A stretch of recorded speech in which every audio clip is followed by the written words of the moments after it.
Hello. तो इस video में हम लेंस लॉ के कुछ एप्लीकेशंस और कुछ न्यूमेरिकल्स देखेंगे। लेंस लॉ और फैराडे लॉ के कुछ एप्लीकेशन और न्यूमेरिकल देखेंगे। तो पहला न्यूमेरिकल है, एक मैग्नेट है जो गिर रहा है। तो ये मैग्नेट है, नीचे की तरफ गिर रहा है और यहाँ पे एक रिंग है, कंडक्टिंग रिंग, हो सकता है कॉपर की बनी हो या एल्यूमिनियम की बनी हो। तो ये मैग्नेट इस तरह से गिर रही है और ठीक उसके नीचे एक रिंग है। तो ये जो मैग्नेट है इसका एक्सीलरेशन कितना होगा, इस मैग्नेट का एक्सीलरेशन कितना होगा? तो पहला ऑप्शन है जी, दूसरा ऑप्शन लेस देन जी, तीसरा ऑप्शन ग्रेटर देन जी और चौथा ऑप्शन कांट बी डिटरमाइंड। तो late us see the answer. तो चिल्ड्रन, इसका आंसर इस तरह से है। सबसे पहले हम ये जानते हैं कि नॉर्थ से मैग्नेटिक फील्ड बाहर निकलता है। तो सबसे पहले मैं मैग्नेटिक फील्ड बना देता हूं। तो ये बना दिया मैंने मैग्नेटिक फील्ड। ये मैग्नेटिक फील्ड किसका है? मैग्नेट का है। लिख भी देते हैं यहां पे, मैग्नेटिक फील्ड ऑफ मैग्नेट। अब चिल्ड्रन, क्योंकि ये मैग्नेट पास आते जा रहा है, पास आते जा रहा है, तो इस रिंग को क्रॉस करने वाला मैग्नेटिक फील्ड स्ट्रांग होते जा रहा है। क्योंकि रिंग को क्रॉस होने वाला मैग्नेटिक फील्ड स्ट्रांग होते जा रहा है, रिंग का फ्लक्स, ये वाला मैग्नेटिक फील्ड, इस डायरेक्शन वाला मैग्नेटिक फील्ड, तो ये वाला फ्लक्स स्ट्रांग होते जा रहा है। तो रिंग क्या करेगा? रिंग ये जो जो ये वाला फ्लक्स बढ़ते जा रहा है, ये वाला जो मैग्नेटिक फ्लक्स बढ़ते जा रहा है, उसे अपोज करेगा। उसे अपोज करने के लिए रिंग खुद का एक मैग्नेटिक फील्ड बनाएगा। तो अगर डाउनवर्ड मैग्नेटिक फील्ड बढ़ रहा है और रिंग मैग्नेटिक फील्ड को बढ़ने नहीं देना चाहता है, तो रिंग एक अपवर्ड मैग्नेटिक फील्ड बनाएगा। तो ये जो ऊपर दो एरोज हैं, ये क्या है? These are the magnetic field due to ring.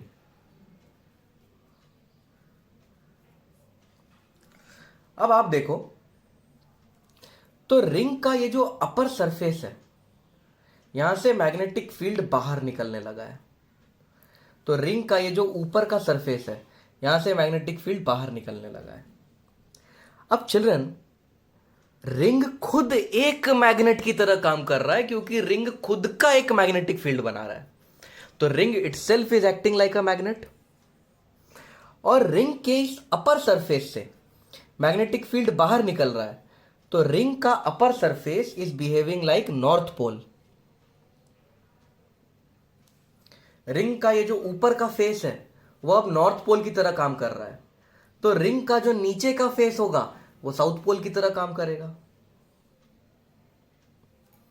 तो रिंग का ऊपर का फेस नॉर्थ पोल और नीचे का फेस साउथ पोल की तरह काम कर रहा है।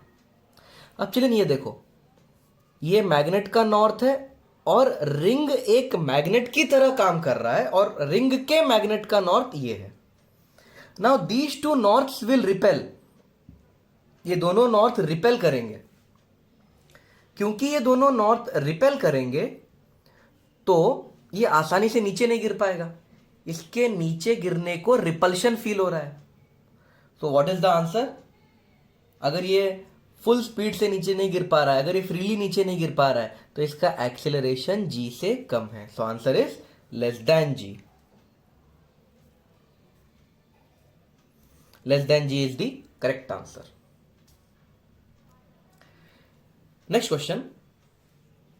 प्रीवियस क्वेश्चन में एक्सीलरेशन क्या होगा मैग्नेट का जब वो रिंग को क्रॉस कर जाए? तो चलिए, अब आप देख रहे हो, जो मैग्नेट ऊपर से गिर रही थी वो रिंग को क्रॉस कर चुकी है। अब इसका एक्सीलरेशन कितना होगा? लेट अस सी। चिल्ड्रन, यहां पे आप देख सकते हो मैग्नेट का साउथ आ गया है। मैग्नेट ऐसा गिर रहा था ना, मैग्नेट का नॉर्थ यहां था, मैग्नेट का नॉर्थ यहां था, साउथ इधर था। तो गिरने के बाद भी नॉर्थ यहीं रहेगा, साउथ यहीं रहेगा। ओके, नाउ हम सब ये जानते हैं कि मैग्नेटिक फील्ड साउथ के पास आता है। तो मैग्नेट का मैग्नेटिक फील्ड कुछ इस तरीके का होगा। तो ये क्या बनाया मैंने? This is the magnetic field due to magnet. और चिल्ड्रन यहां ये है ना मैग्नेटिक फील्ड, ये वाला मैग्नेटिक फील्ड वीक होते जाएगा। क्यों वीक होते जाएगा? क्योंकि मैग्नेट नीचे गिरते जाएगा, नीचे गिरते जाएगा, नीचे गिरते जाएगा। तो ये वाला मैग्नेटिक फील्ड वीक हो रहा है, ये वाला फ्लक्स वीक हो रहा है। This downward magnetic field is getting weaker and weaker. Coil क्या बोलता है? मुझे फ्लक्स स्ट्रांग होना भी पसंद नहीं है और फ्लक्स वीक होना भी पसंद नहीं है। अगर फ्लक्स वीक हो रहा है तो कॉइल उसकी हेल्प करेगा। अगर फ्लक्स वीक हो रहा है तो कॉइल उसकी हेल्प करेगा। तो कॉइल इस मैग्नेटिक फील्ड को सपोर्ट करेगा। हेल्प करने के लिए सपोर्ट करना पड़ेगा ना। सपोर्ट करना मतलब कॉइल इसी डायरेक्शन में मैग्नेटिक फील्ड बनाएगा। This is the magnetic field due to the coil. अब चिल्ड्रन, कॉइल के बॉटम सरफेस से कॉइल का फील्ड निकल रहा है। कॉइल के बॉटम सरफेस से कॉइल का मैग्नेटिक फील्ड निकल रहा है, इसीलिए कॉइल का bottom surface is acting like north और कॉइल का top surface will act like south. अब ये कॉइल का नॉर्थ मैग्नेट के साउथ को अट्रैक्ट कर लेगा, यानी ये आसानी से नीचे नहीं गिरेगा। तो फिर से आंसर है लेस देन बी। तो कॉइल के ऊपर से नीचे गिरते वक्त भी मैग्नेट स्लो हो जाता है और कॉइल को पार करने के बाद भी मैग्नेट स्लो हो जाता है। तो चलिए इसे आप प्रैक्टिकली देख सकते हैं। यूट्यूब पे एक वीडियो है, मैं उस वीडियो का लिंक डिस्क्रिप्शन में डाल दूंगा।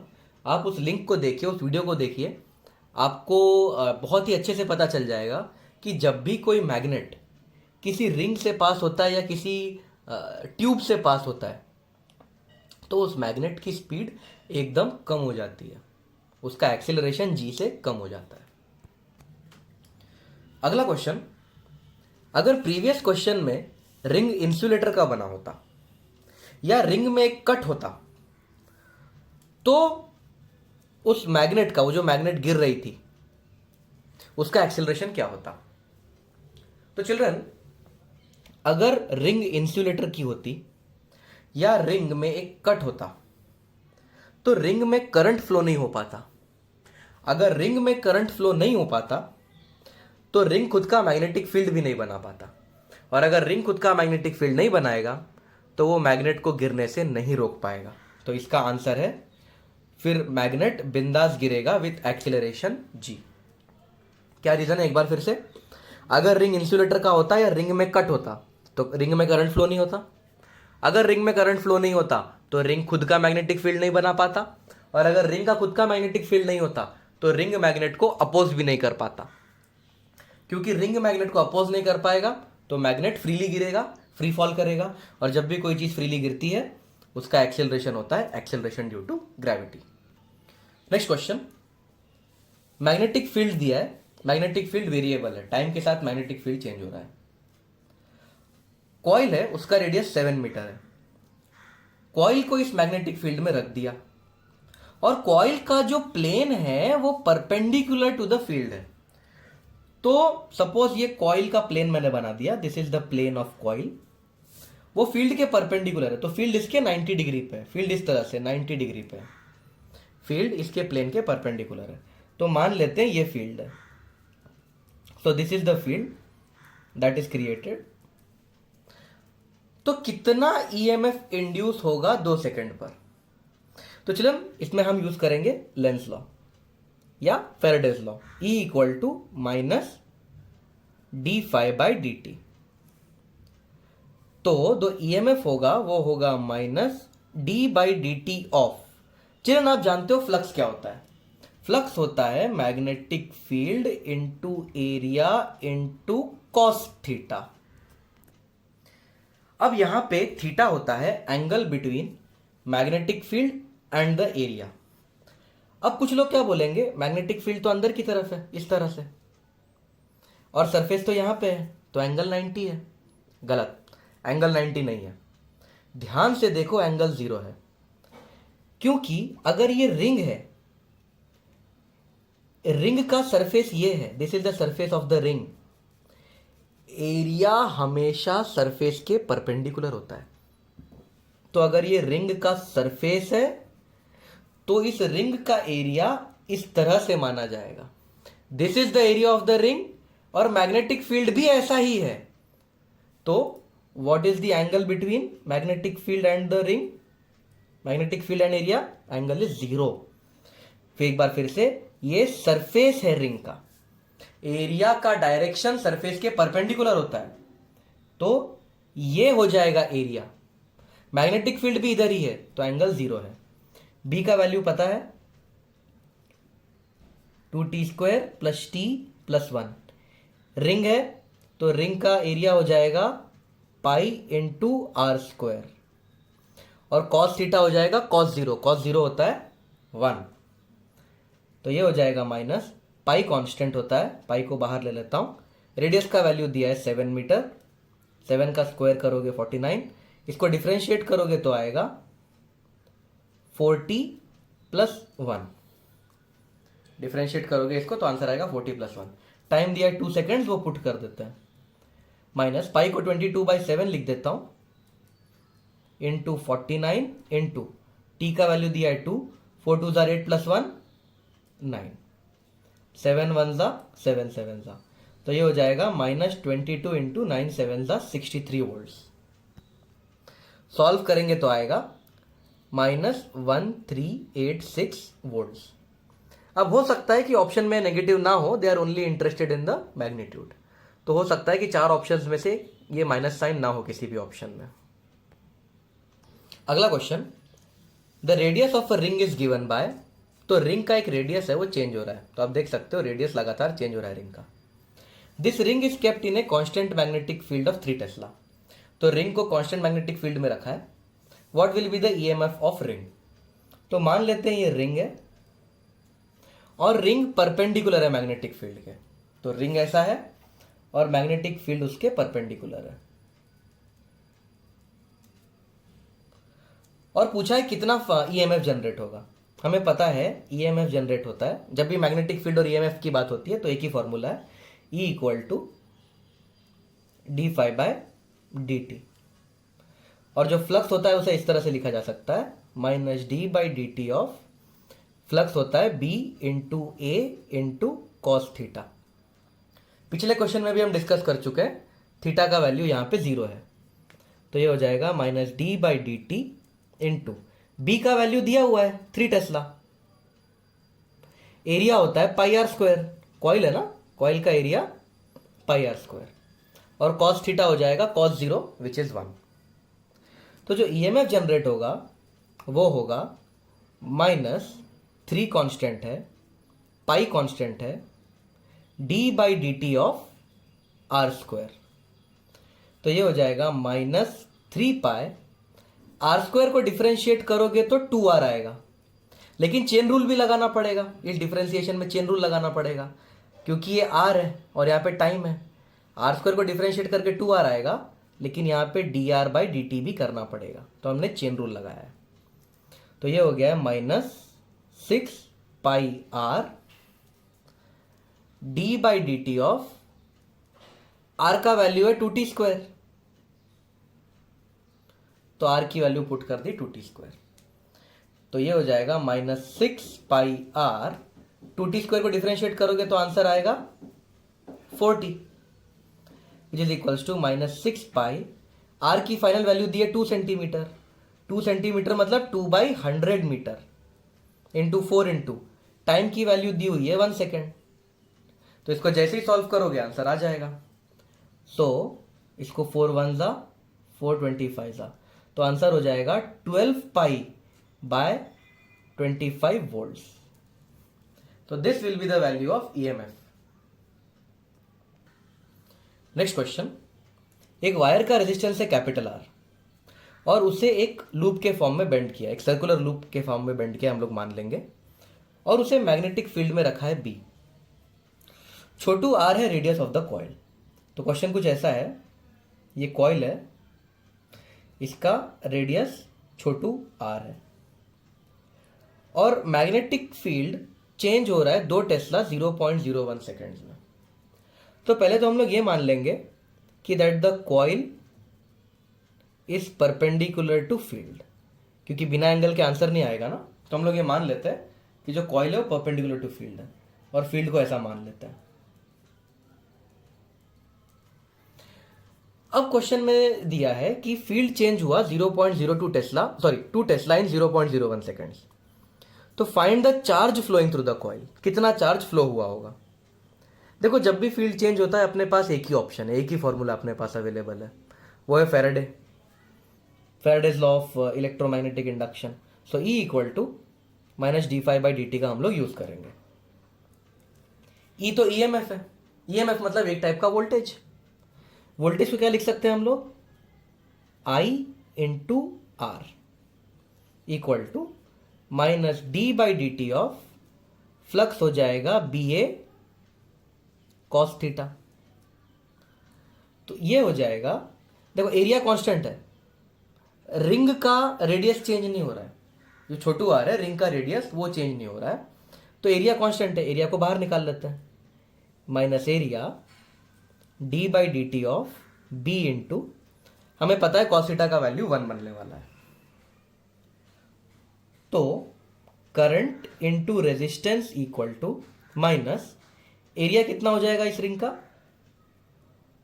पाई छोटू r स्क्वायर इंटू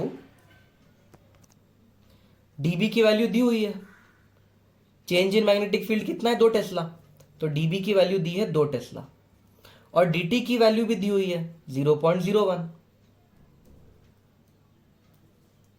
करेक्ट। अभी जो करंट है I उसे मैं लिख सकता हूं चार्ज अपॉन टाइम, तो करंट को लिख दिया मैंने चार्ज अपॉन टाइम, रेजिस्टेंस है R equal to minus pi छोटू r square into 2 divide by 0.01 मतलब 2 मल्टीप्लाइड बाय 100 हो जाएगा, तो ये 200 हो जाएगा। हमें चार्ज निकालना है, देयरफॉर जो चार्ज होगा उसकी वैल्यू हो जाएगी -πr square into 200 into time divide by resistance. तो आंसर हो जाएगा इसका -πr square by Chhotu r, time का वैल्यू है 0.01, तो 200 को अगर 0.01 से मल्टीप्लाई करूंगा तो क्या आएगा आंसर में 2, तो ये आंसर है -2π छोटू r square divide by r। Now children इस चार्ज को बहुत ध्यान से देखो, ये चार्ज, इसकी एक खासियत है और ये खासियत हम अगले क्वेश्चन से समझेंगे। Okay, so let us understand the speciality of this charge with the help of next question. एक कॉइल है, उस कॉइल के पास मैग्नेट को पहले तेजी से लाया गया और सेकंड केस में उसी कॉइल के पास उसी मैग्नेट को धीरे से लाया गया। किस केस में ज्यादा चार्ज फ्लो होगा? ओके, तो केस 1 हमने मैग्नेट को तुरंत लेके आया कॉइल के पास, केस 2 मैग्नेट को धीरे धीरे कॉइल के पास लेके आए। बताओ किस केस में ज्यादा चार्ज फ्लो होगा? चिल्ड्रन इस क्वेश्चन का आंसर है equal in both cases. Let us see why. हमें पता है जो ईएमएफ होता है वो होता है -d∅/dt, क्योंकि ये ईएमएफ है, एक तरीके का वोल्टेज है, तो मैं इसको I इंटू R लिख सकता हूं, -d∅/dt। करंट होता है चार्ज पर यूनिट टाइम, तो करंट को लिखा जा सकता है dq/dt।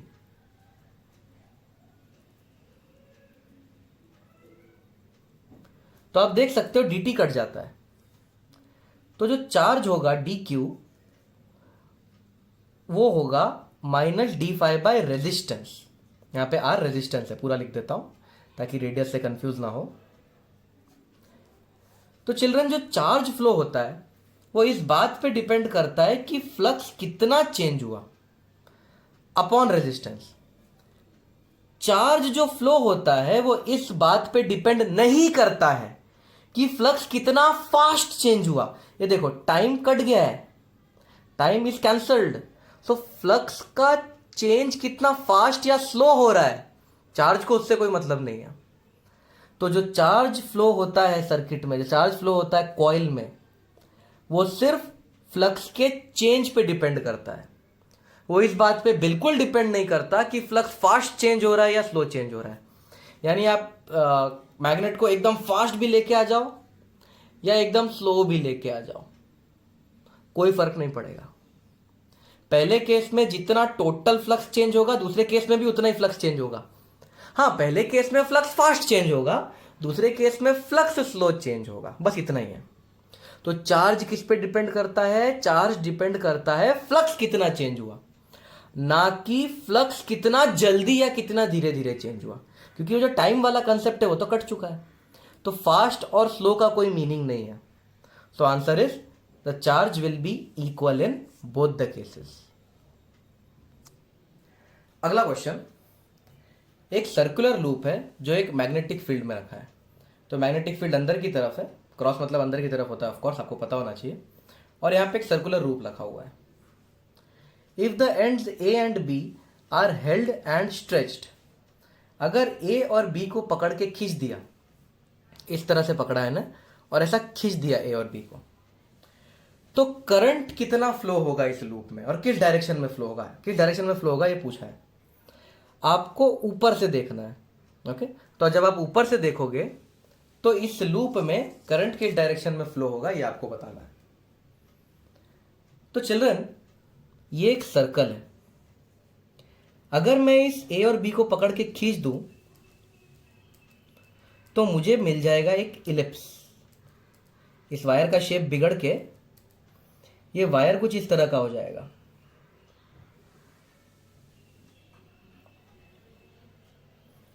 खिंच जाएगा तो इधर से दब जाएगा और इधर से खिंच जाएगा, करेक्ट। ऐसे में लंबा और ऐसे में छोटा हो जाएगा। नाउ चिल्ड्रन, अब इसका एरिया बढ़ गया या कम हो गया? ये जो लूप था इसका एरिया बढ़ा या कम हुआ, ये कैसे पता चलेगा? सोचो, लॉजिक लगाओ। अगर मैं ए और बी को बहुत ही ज्यादा खींच दूं, हद से ज्यादा खींच दूं ए और बी को, तो सिचुएशन कुछ ऐसी हो जाएगी। ये खींच खींच के कुछ ऐसा हो जाएगा।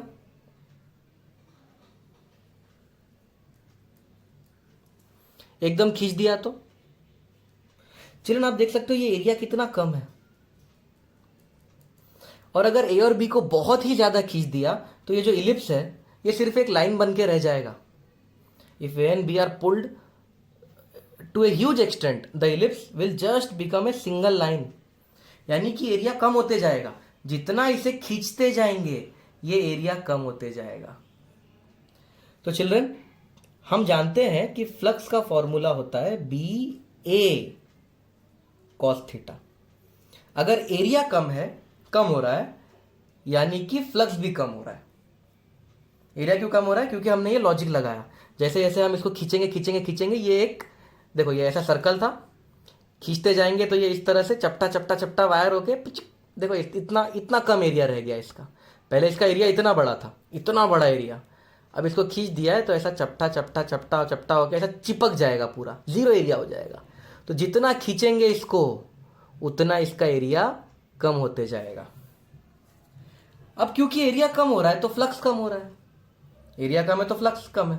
और देखो, इस डायरेक्शन का मैग्नेटिक फील्ड है अंदर की तरफ, तो अंदर घुसने वाला फ्लक्स कम हो रहा है। अंदर की तरफ घुसने वाला फ्लक्स कम हो रहा है। कॉइल नहीं चाहता कि फ्लक्स कम हो, तो अगर अंदर की तरफ घुसने वाला फ्लक्स कम हो रहा है तो कॉइल अंदर की तरफ मैग्नेटिक फील्ड बनाएगा।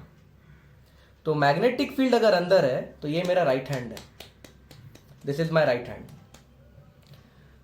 तो मैग्नेटिक फील्ड कॉइल का भी अंदर बनेगा, क्योंकि एक्सटर्नल मैग्नेटिक फील्ड अंदर की तरफ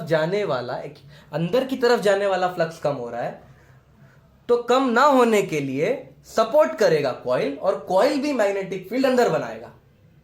अगर कॉइल मैग्नेटिक फील्ड अंदर बनाएगा तो देखो, मैग्नेटिक फील्ड थंब से रिप्रेजेंट होता है, तो मैग्नेटिक फील्ड अंदर बन रहा है तो करंट किधर फ्लो हो रहा है? देखो, current is flowing clockwise. Right hand rule लगा रहा हूं अब मैं।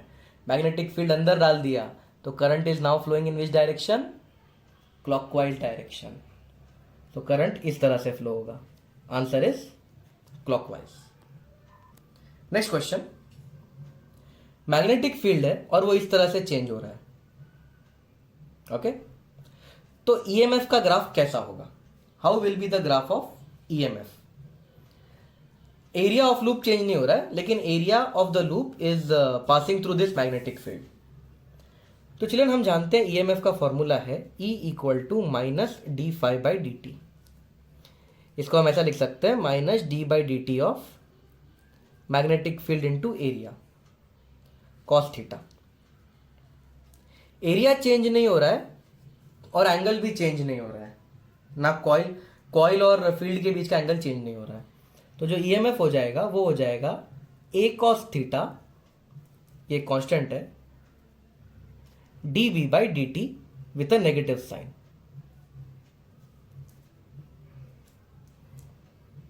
सो ये है EMF, area constant cos theta constant.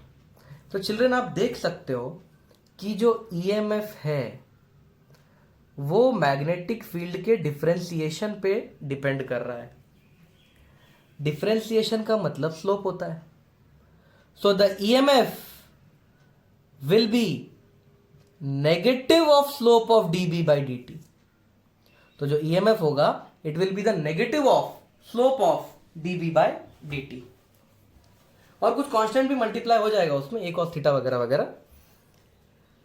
तो ईएमएफ क्या है? EMF is actually depending on negative of dB by dt। Differentiation मतलब स्लोप। तो EMF is the negative slope of BT graph. तो EMF is the negative of slope of BT graph. यानी अब हमारा पूरा ध्यान स्लोप पे होना चाहिए। तो ये देखो इसका स्लोप कैसा है, यहां पे जो स्लोप है वो पॉजिटिव है और कांस्टेंट है। स्ट्रेट लाइन का स्लोप कांस्टेंट होता है और ये साइड का स्लोप है पॉजिटिव स्लोप। तो चिल्ड्रन जो ईएमएफ बनेगा वो कांस्टेंट बनेगा, लेकिन नेगेटिव। ईएमएफ को उल्टा करना है, नेगेटिव करना है। तो अगर स्लोप पॉजिटिव है तो ईएमएफ नेगेटिव और कांस्टेंट बनेगा। ये देखो ईएमएफ नेगेटिव भी बन गया और कांस्टेंट भी बन गया। अब इसका स्लोप देखो, यहां पे स्लोप 0 है तो यहां से लेके यहां तक ईएमएफ 0 बनेगा। ये देखो 0 ईएमएफ। फिर इसका स्लोप कांस्टेंट और नेगेटिव है तो ईएमएफ बनेगा कांस्टेंट पर positive. So this will be the correct graph of EMF versus time. अगला क्वेश्चन, ये स्क्वायर लूप है और ये स्क्वायर लूप इस मैग्नेटिक फील्ड के अंदर एंटर करने वाला है और ये स्क्वायर लूप की वेलोसिटी चेंज नहीं होगी, ऐसे कॉन्स्टेंटली कांस्टेंट वेलोसिटी के साथ एंटर कर रहा है। तो जो ईएमएफ डेवलप होगा इस स्क्वायर लूप में वो इनमें से कौन से ग्राफ से रिप्रेजेंट हो रहा है? So children, let us see which graph is correctly representing the EMF induced in this square loop. सबसे पहले चिल्ड्रन हम इस प्रोसेस को धीरे धीरे एनालाइज करते हैं। तो यहां पे मैं एनालाइज करता हूं इसको। तो ये है मैग्नेटिक फील्ड,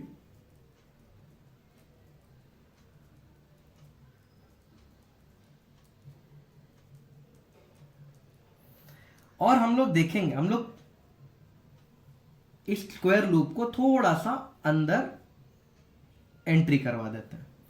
देखो स्क्वायर लूप थोड़ा सा अंदर चले गया, इतना एरिया अंदर घुस गया। स्क्वायर लूप का इतना एरिया अंदर घुस चुका है, करेक्ट, इन टाइम dt। तो dt टाइम में इतना एरिया, इस एरिया को dA बोल देते हैं। So what is the change in area with respect to time? dA by dt। इतना एरिया अंदर घुसा dt टाइम में। अब थोड़ी देर बाद ये और अंदर घुस जाएगा। ये देखो थोड़ी देर बाद क्या होगा, तो dt टाइम में dA एरिया अंदर घुस चुका है। अगले dt टाइम में क्या होगा, देखो ये स्क्वायर लूप कुछ ऐसा हो जाएगा।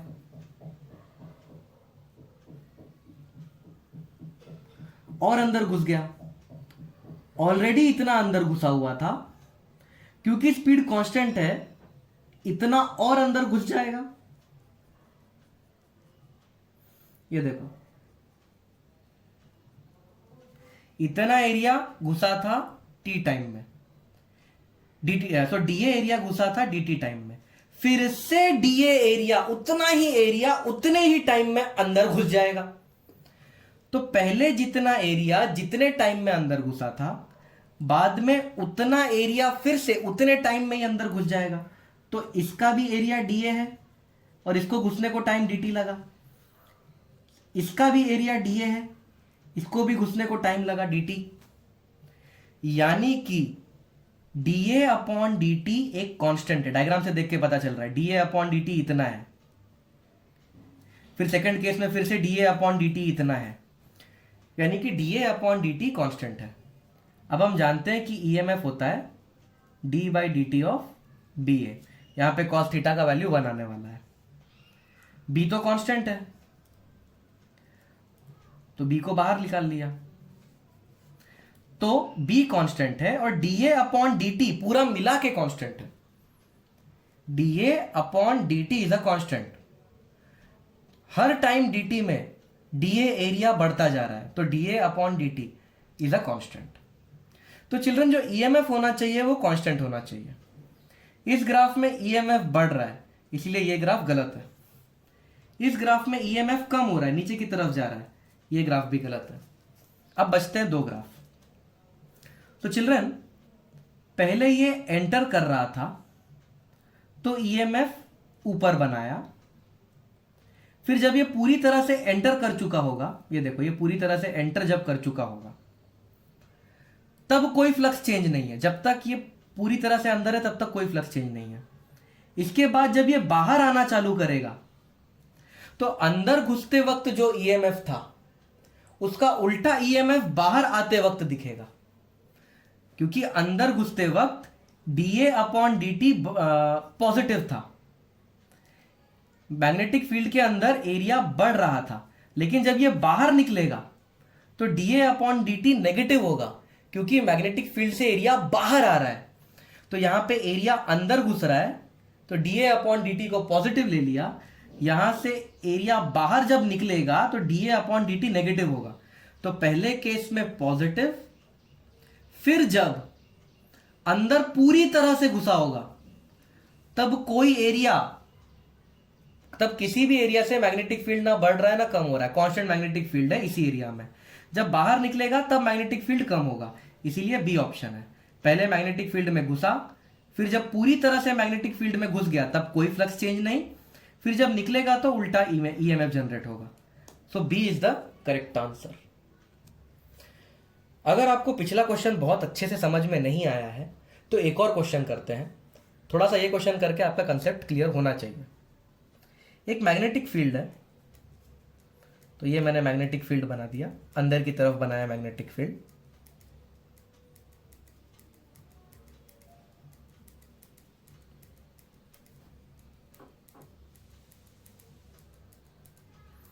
और इस मैग्नेटिक फील्ड के अंदर चार टाइप के शेप्स एंटर कर रहे हैं। पहला शेप है सर्कल, दूसरा शेप है इलिप्स, तीसरा शेप है एक रेक्टेंगल और चौथा शेप है स्क्वायर। चारों एंटर कर रहे हैं, तो चारों अंदर घुसने वाले हैं। चारों सेम स्पीड से एंटर कर रहे हैं, तो कौन से शेप का ईएमएफ कांस्टेंट रहने वाला है? The EMF of which shape will remain constant. हमें पता है ईएमएफ होता है d phi by d t, तो ईएमएफ हो जाएगा डी फाई को हम लिख सकते हैं B A by d t. देखो मैग्नेटिक फील्ड लिखा है यूनिफॉर्म है, मतलब कांस्टेंट है, तो जो ईएमएफ हो जाएगा वो हो जाएगा D into D A by d t. तो यानी कि ईएमएफ डिपेंड करेगा कितना एरिया घुसा कितने टाइम में। तो चिल्ड्रन पहले हम सर्कल को एनालाइज करते हैं। Let us analyse this circle. Circle का पहले इतना एरिया घुसेगा, करेक्ट। सर्कल का पहले इतना एरिया घुसेगा dt टाइम में, फिर अगले dt टाइम में सर्कल का इतना एरिया एंटर कर जाएगा। तो चिल्ड्रन आप देख सकते हैं जब सर्कल एंट्री करना चालू करेगा तो कम एरिया घुसा सर्कल का, फिर अगले टाइम में ज्यादा एरिया घुस गया सर्कल का अंदर, यानी सर्कल के लिए da/dt कांस्टेंट नहीं है। तो सर्कल का ईएमएफ कांस्टेंट नहीं है, तो इस शेप का जो ईएमएफ जनरेट होगा वो कांस्टेंट नहीं होगा। यहां पे देखो उसी टाइम अगले टाइम dt में इतना एरिया एंटर हो जाएगा, अगले टाइम dt में इतना सा, इतने से टाइम में अब ज्यादा एरिया। इलिप्स के साथ भी यही होने वाला है, पहले इलिप्स का कम एरिया एंटर होगा dt टाइम में, और इस dt टाइम में देखो बहुत ज्यादा एरिया एंटर हो गया। तो यहां पे कम एरिया एंटर हुआ है टाइम dt में, और यहां पे ये देखो छोटू सा टाइम dt लिया है मैंने, लेकिन ज्यादा एरिया एंटर हो जाएगा, तो इलिप्स का भी ईएमएफ कांस्टेंट नहीं रहेगा। लेकिन ये देखो रेक्टेंगल, पहले इतना एरिया एंटर होगा dt टाइम में, फिर यहां पे ये dt टाइम पकड़ लेते हैं, इस dt टाइम में भी वही एरिया एंटर हो रहा है, ये dt टाइम ले लो, इस dt टाइम में भी यही एरिया एंटर हो रहा है। तो इतने छोटू से टाइम में देखो हर एक छोटू से टाइम में वही एरिया dA एंटर हो रहा है, तो रेक्टेंगल के लिए dA/dt कांस्टेंट है, और रेक्टेंगल के लिए b कांस्टेंट है, क्वेश्चन में दिया है b कांस्टेंट है, तो इसका ईएमएफ कांस्टेंट होगा। सिमिलरली स्क्वायर में भी वही होने वाला है। ये देखो कोई भी टाइम उठा लो dt, इस dt टाइम में इतना एरिया, इस dt टाइम में इतना एरिया, तो इसके लिए भी ईएमएफ कांस्टेंट रहने वाला है। तो the EMF will remain constant for rectangle and square।